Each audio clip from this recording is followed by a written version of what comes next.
হইতে শুধুমাত্র একটা কয়টি কথা তাহলে হাসির ময়দানে কি জবাব দেব আল্লাহর কাছে? আল্লাহ বলবে মুয়াজ্জিন সাহেবকে তুলনা হবে যে আমাদের কি হাসির ময়দানে সবচাইতে কার মাথা উঁচু হবে? কার মাথা? মুয়াজ্জিন সাহেবের মাথা। কার মাথা কি উঁচু মাথা হবে? কার এত সম্মানিত ব্যক্তি মুয়াজ্জিন সাহেব?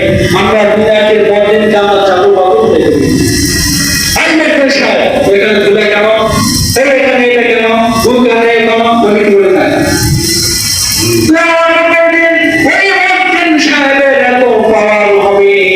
আল্লাহ রাব্বুল আলামিন সবচেয়ে উঁচু মাথা করবে মুয়াজ্জিন সাহেব।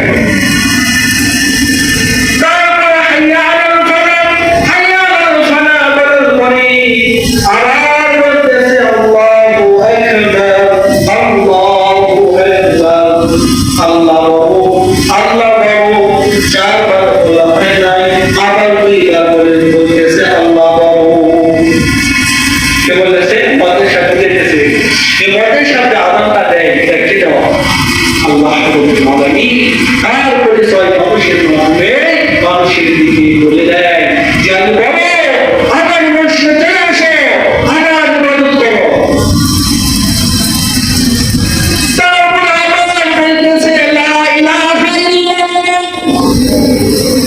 আল্লাহ ব্যতীত ইবাদতের উপযুক্ত আর কোনো মাবুদ নাই,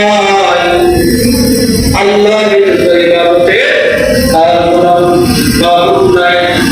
দেখেন মুয়াজ্জিন সাহেব দিনে 5 বার করে ডাকি তোমার মৃত্যু কাল পর্যন্ত কতবার ডেকেছে?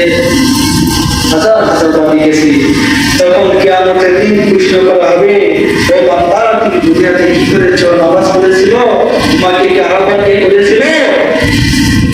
তখন কি জবাব দিলে? হ্যাঁ অবশ্যই করেছিল আহ্বান।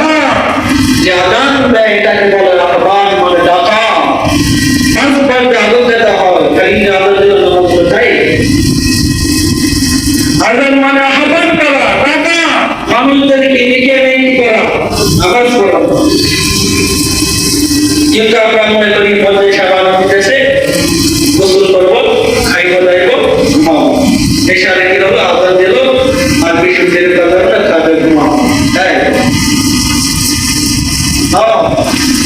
আল্লাহ রাব্বুল আলামিন 5 ওয়াক্ত নামাজ দিয়েছে, 50 ওয়াক্ত নামাজ কিন্তু ফরজ করেছে না।